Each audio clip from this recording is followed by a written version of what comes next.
প্রিয় শিক্ষার্থীবৃন্দ, তোমাদের সবাইকে স্বাগত জানাচ্ছি আমার আজকের অনলাইন ক্লাসে।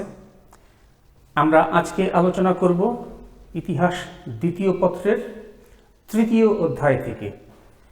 তোমরা জানো যে আমরা এই অধ্যায়ে গত ক্লাসে শুরু করেছি এবং এখানে আমরা প্রথম বিশ্বযুদ্ধ নিয়ে আলোচনা শুরু করেছি। আমরা গত ক্লাসে প্রথম বিশ্বযুদ্ধের কারণগুলো আলোচনা করেছি এবং সেখানে বলেছিলাম আমরা যে এই প্রথম বিশ্বযুদ্ধের যে উল্লেখযোগ্য ঘটনাগুলো সেগুলো আমরা আসলে আলোচনা করব না, আমাদের সময়ও হবে না। আমরা কারণ আলোচনার পরে আজকে চলে যাব প্রথম বিশ্বযুদ্ধের যে প্রভাব ছিল সেই প্রভাবের মধ্যে, অর্থাৎ প্রথম বিশ্বযুদ্ধ শেষ হওয়ার পরে এর প্রভাবটি কি কেমন পড়লো সারা বিশ্বের উপরে, সেই বিষয়টি নিয়ে আমরা আজকে একটু আলোচনা করব। তো প্রিয় শিক্ষার্থীবৃন্দ, আমরা গত ক্লাসে বলেছিলাম যে প্রথম বিশ্বযুদ্ধই হচ্ছে পৃথিবীর ইতিহাসে একটি সর্বাত্মক যুদ্ধ এবং এই যুদ্ধে পৃথিবীর সবগুলো বড় বড় শক্তি জড়িয়ে পড়ে, যে কারণে এর নাম দেওয়া হয়েছে বিশ্বযুদ্ধ। এবং পৃথিবীতে দুটি বিশ্বযুদ্ধ সংঘটিত হয়, এটিকে বলা হচ্ছে প্রথম বিশ্বযুদ্ধ, কারণ এটি প্রথমে শুরু হয়েছে। তো এই প্রথম বিশ্বযুদ্ধে আমরা এর আগের ক্লাসে খেয়াল করেছি যে সামরিক এবং বেসামরিক মিলিয়ে প্রায় 1,60,00,000 মানুষ নিহত হয়েছিল। তোমরা একবার চিন্তা করে দেখো যে কত ভয়াবহ একটি যুদ্ধ হলে এই বিপুল পরিমাণ মানুষ নিহত হতে পারে। সে সময় পৃথিবীর বেশিরভাগ দেশে 1 কোটি মানুষই ছিল না, অথচ সমগ্র পৃথিবী জুড়ে এই ছড়িয়ে পড়া এই বিশ্বযুদ্ধে 1,60,00,000 বেশি মানুষ নিহত হয়েছিল। তো এই একটি মাত্র পরিসংখ্যান থেকেই প্রথম বিশ্বযুদ্ধের ভয়াবহতা সম্পর্কে একটু ধারণা করা যেতে পারে। তো এটি গেল শুধু কি পরিমাণ মানুষ নিহত হয়েছে যুদ্ধে। এর বাইরে নানা ধরনের যে প্রভাব আমরা লক্ষ্য করি প্রথম বিশ্বযুদ্ধের, সেগুলো নিয়ে আমরা এখন একটু আলোচনা শুরু করব। তো প্রিয় শিক্ষার্থীবৃন্দ, প্রথম বিশ্বযুদ্ধের এই ভয়াবহতা আমরা যদি আলোচনা করতে চাই বা এর প্রভাব কেমন ছিল সেটি যদি আলোচনা করতে চাই, প্রথমে আমাদের যে কথাটি বলতে হবে সেটি হচ্ছে ভার্সাই চুক্তি। আমরা জানি যে প্রথম বিশ্বযুদ্ধ শুরু হয়েছিল 1914 সালে এবং শেষ হয়েছে 1918 সালে।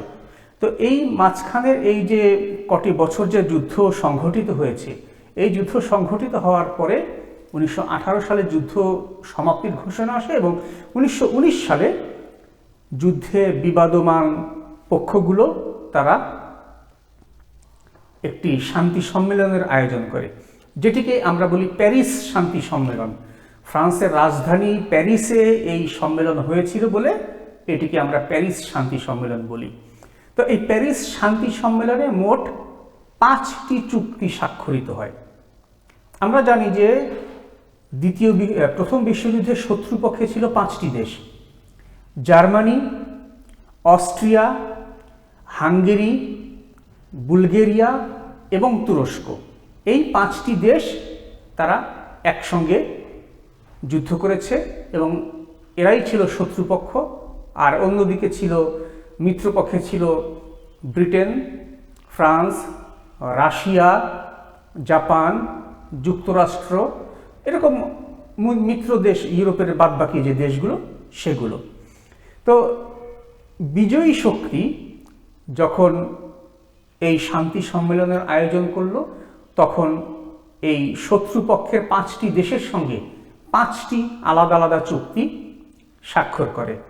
তার মধ্যে জার্মানির সঙ্গে স্বাক্ষর করে ভার্সাই চুক্তি, অস্ট্রিয়ার সঙ্গে সেন্ট জার্মাইন চুক্তি, বুলগেরিয়ার সঙ্গে নিউলি চুক্তি, হাঙ্গেরির সঙ্গে ট্রিয়ানন চুক্তি এবং তুরস্কের সঙ্গে সেভার্স চুক্তি। এই 5টি চুক্তি স্বাক্ষরিত হয়।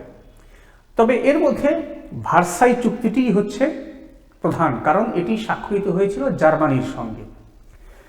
1919 সালের 28 জুন এই ভার্সাই চুক্তি স্বাক্ষরিত হয় এবং এই ভার্সাই চুক্তির মাধ্যমে জার্মানিকে চারদিক থেকে একদম কোণঠাসা করে ফেলা হয় এবং জার্মানির নিজস্ব চিন্তা চেতনা বলে আর কিছু থাকলো না এই চুক্তি স্বাক্ষরের ফলে।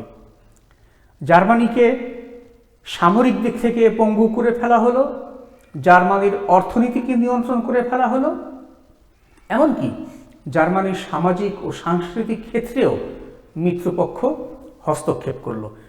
মোট কথা যে জার্মানি নামক যে দেশটি প্রথম বিশ্বযুদ্ধে শত্রুপক্ষে ছিল তাকে সব দিক থেকে আষ্টে পৃষ্ঠে বেঁধে ফেলা হলো এই ভার্সাই চুক্তির মাধ্যমে।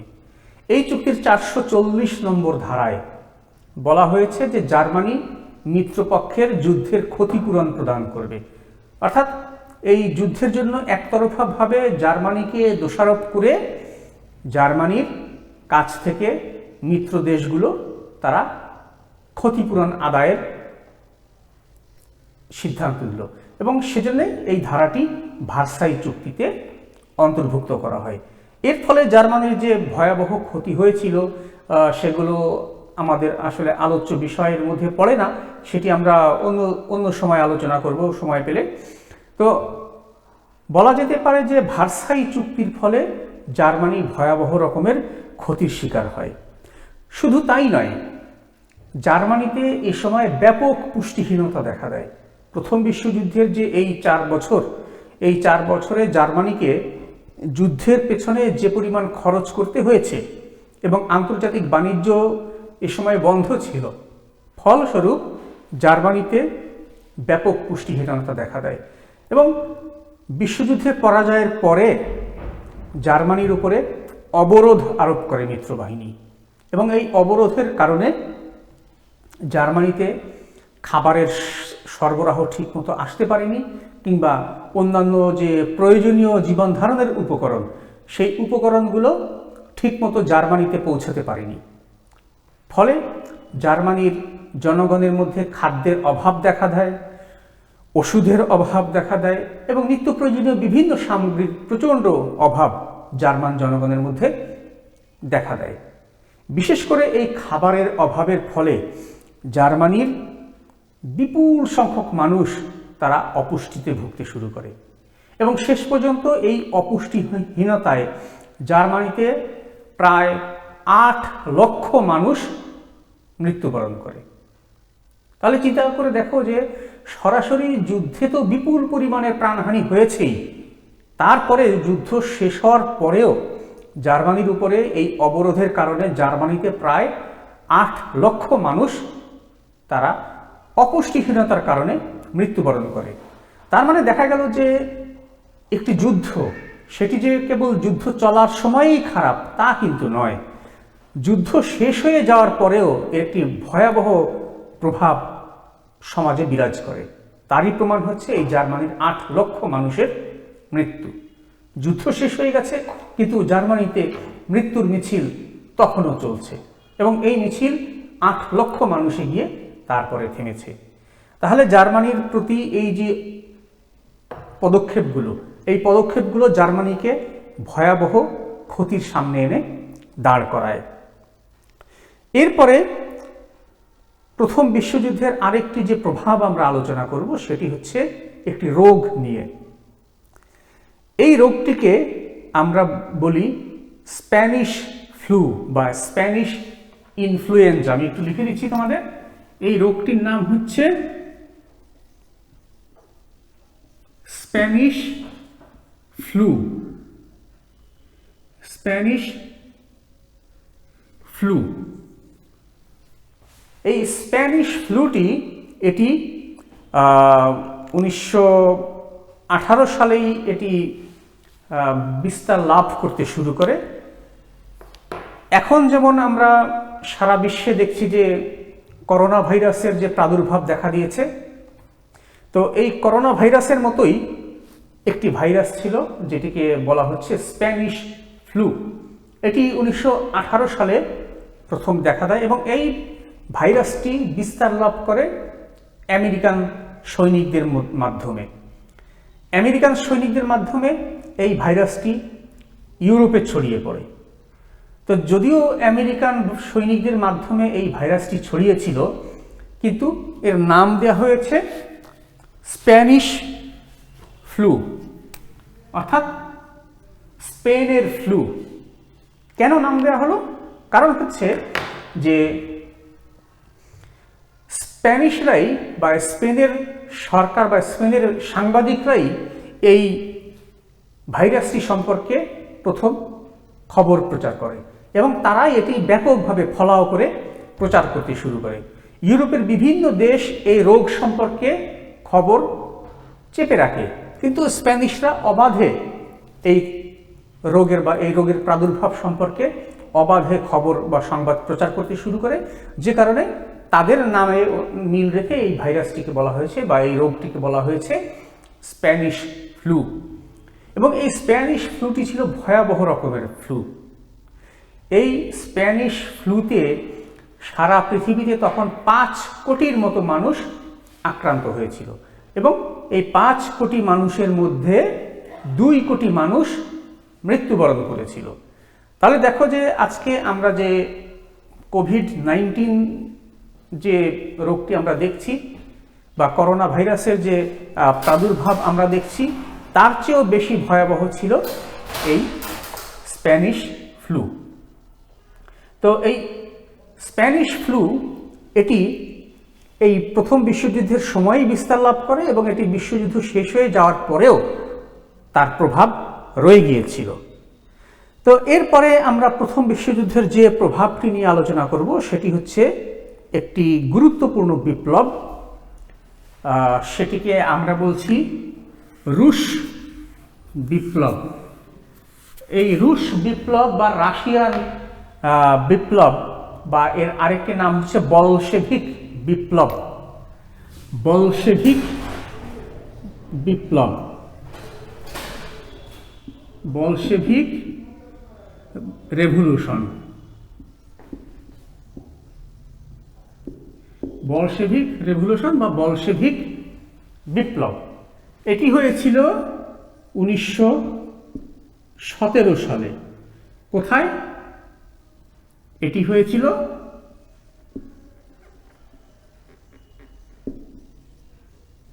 রাশিয়াতে। রাশিয়াতে এই বলশেভিক বিপ্লব বা রুশ বিপ্লবটি সংঘটিত হয়েছিল। এটি 1917 সালে এবং এই বিপ্লবের মাধ্যমে পৃথিবীর ইতিহাসে এই প্রথম একটি সমাজতান্ত্রিক রাষ্ট্র প্রতিষ্ঠিত হলো বা কমিউনিস্ট রাষ্ট্র প্রতিষ্ঠিত হলো। রাশিয়াতে সে সময়ের যারা শাসক ছিলেন রোমানভ রাজবংশ, এই রোমানভ রাজবংশ, রোমানভ রাজবংশ যেটি ছিল, সেই রোমানভ রাজবংশকে উচ্ছেদ করে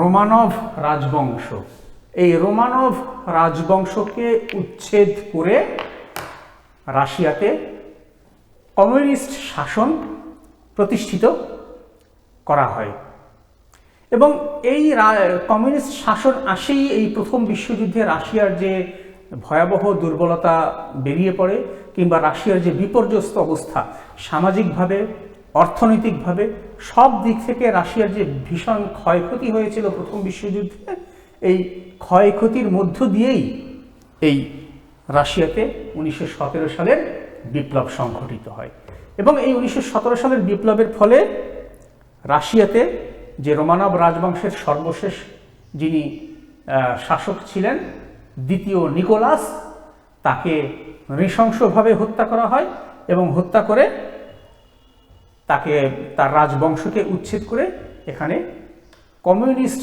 শাসন প্রতিষ্ঠিত হলো। ফলে এই প্রথম পৃথিবীর ইতিহাসে একটি সমাজতান্ত্রিক সরকার প্রতিষ্ঠিত হলো। ফলে এটি ছিল প্রথম বিশ্বযুদ্ধের কারণে রাশিয়ার মধ্যে একটি বড় রকমের পরিবর্তন বা এটি বিশ্বযুদ্ধের বা প্রথম বিশ্বযুদ্ধের একটি উল্লেখযোগ্য প্রভাব আমরা বলতে পারি এই বলশেভিক বিপ্লবকে। এরপরে দেখব আমরা যে অস্ট্রিয়া এবং হাঙ্গেরিতে কি প্রভাব ছিল। অস্ট্রিয়া এবং হাঙ্গেরি তাদের দেশেও এই ভয়াবহ অর্থনৈতিক দুরবস্থা দেখা দিয়েছিল এবং অস্ট্রিয়া আর হাঙ্গেরি এই দুটি একত্রিতভাবে তখন অস্ট্রো হাঙ্গেরিয়ান সাম্রাজ্য নামে পরিচিত ছিল। অস্ট্রো হাঙ্গেরিয়ান সাম্রাজ্য হিসেবে পরিচিত ছিল। তো এই অস্ট্রো হাঙ্গেরিয়ান সাম্রাজ্য হিসেবে যে পরিচিত ছিল এই দেশ দুটি, এটি প্রথম বিশ্বযুদ্ধের পরে ভেঙে গেল। তারা এখানকার জাতীয়তাবাদী আন্দোলন গড়ে উঠল এবং এই দেশ দুটি ভেঙে গেল। তারা স্বাধীনতার ডাক দিল এবং অস্ট্রিয়া ও হাঙ্গেরি এই দেশ দুটি আলাদা হয়ে গেল। একটি হলো অস্ট্রিয়া, আরেকটি হচ্ছে হাঙ্গেরি। হাঙ্গেরি এই দুটি একত্রিতভাবে প্রথম বিশ্বযুদ্ধে অংশ নিয়েছিল এবং তারা ছিল অস্ট্রো হাঙ্গেরিয়ান এম্পায়ার বা অস্ট্রো হাঙ্গেরিয়ান সাম্রাজ্য। এবং এই অস্ট্রো হাঙ্গেরিয়ান সাম্রাজ্যকে শাসন করত যে বংশটি, তারা হচ্ছে হ্যাপসবার্গ বংশ। হ্যাপসবার্গ বংশ। তো এই হ্যাপসবার্গ বংশ তাদেরকে এই দেশ দুটি যখন আলাদা হয়ে গেল, এই হ্যাপসবার্গ বংশকে উচ্ছেদ করে তাদেরকে নির্বাসনে পাঠিয়ে দেওয়া হলো। তো যুক্তরাজ্য বা ইংল্যান্ড, তার উপরেও এই প্রথম বিশ্বযুদ্ধের অনেক বড় রকমের প্রভাব পড়েছিল। প্রথম বিশ্বযুদ্ধের আগে ইংল্যান্ড ছিল বা যুক্তরাজ্য, তারা ছিল পৃথিবীর সবচাইতে বড় বিনিয়োগকারী দেশ। অর্থাৎ পৃথিবীর বিভিন্ন স্থানে তারা বিপুল পরিমাণ অর্থ বিনিয়োগ করার সামর্থ্য রাখত।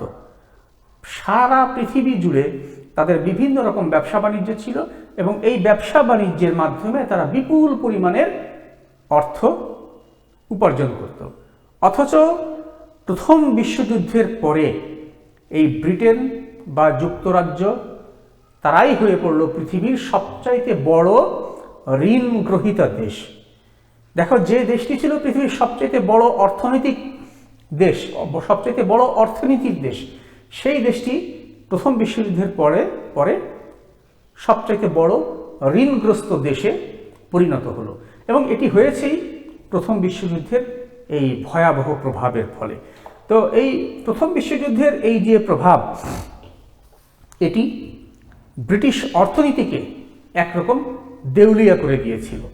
ফলে ব্রিটিশ অর্থনীতি বা ইংরেজরা তারা তখন তাদের অর্থনীতির চাকা সচল করার জন্য যুক্তরাষ্ট্রসহ বিভিন্ন দেশ থেকে অর্থ ঋণ নিয়েছিল এবং এই ঋণের বোঝা তাদেরকে বহু বছর ধরে টানতে হয়েছে। আর যুক্তরাষ্ট্রের উপরে এর প্রভাব কেমন ছিল? যুক্তরাষ্ট্র বা আমেরিকা, তাদের জনগণের মোহমুক্তি ঘটেছিল। বিশেষ করে যুক্তরাষ্ট্রের প্রেসিডেন্ট উড্রো উইলসন যখন এই প্রথম বিশ্বযুদ্ধে যোগ দিয়েছিলেন, তখন তাদের জনগণ হতাশ হয়েছিল এবং এর মাধ্যমে যুক্তরাষ্ট্র তার যে দীর্ঘদিনের যে পররাষ্ট্র নীতি, যে অন্য কোনো দেশের ব্যাপারে, বিশেষ করে ইউরোপীয় দেশগুলোর অভ্যন্তরীণ ব্যাপারে তারা হস্তক্ষেপ করবে না, এরকম যে একটি সিদ্ধান্ত তারা নিয়েছিল, সেই সিদ্ধান্ত থেকে তাদের সরে আসতে হয়েছে এবং তাদের এই সিদ্ধান্ত থেকে সরে আসার বিষয়টি, এটি যুক্তরাষ্ট্রের জনগণ তারা পছন্দ করতে পারেনি। যে কারণে এই প্রথম বিশ্বযুদ্ধের ফলে যুক্তরাষ্ট্রের জনগণের মোহমুক্তি ঘটেছিল। তো এরপরে আমরা আরেকটি যে বিষয়ে আমরা সংক্ষেপে বলতে পারি, অত্যন্ত সংক্ষেপে, সেটি হচ্ছে যে প্রথম বিশ্বযুদ্ধের ফলে লিগ অফ নেশনস প্রতিষ্ঠিত হয়। লিগ অফ নেশনস, আমি লিখে দিচ্ছি, league of Nations. League of Nations বা আমরা যদি বাংলায় বলি তাহলে বলতে পারি জাতিপুঞ্জ। এটি প্রতিষ্ঠিত হলো প্রথম বিশ্বযুদ্ধের পরে। কেননা প্রথম বিশ্বযুদ্ধের ফলে পৃথিবীর মানুষ বুঝতে সক্ষম হয়েছে যে পৃথিবীতে এমন একটি সংগঠন থাকা উচিত যে সংগঠনটি শান্তির জন্য কাজ করবে, পৃথিবী থেকে যুদ্ধের ভয়াবহতা দূর করবে এবং পৃথিবীতে যাতে এই প্রথম বিশ্বযুদ্ধের মতো আরও কোনো যুদ্ধ না আসে সেজন্য চেষ্টা করে যাবে। এটি জনগণ বা পৃথিবীর মানুষ বুঝতে পেরেছিল। তো সেরকম কোনো সংগঠন তখন পৃথিবীতে ছিল না। তো সেজন্যে যুক্তরাষ্ট্রের প্রেসিডেন্ট উড্রো উইলসন তিনি একটি প্রস্তাব পেশ করেন যে এমন একটি সংগঠন গড়ে তোলা হোক যারা পৃথিবীতে যুদ্ধের ভয়াবহতা রোধ করবে এবং শান্তি প্রতিষ্ঠায় কাজ করে যাবে।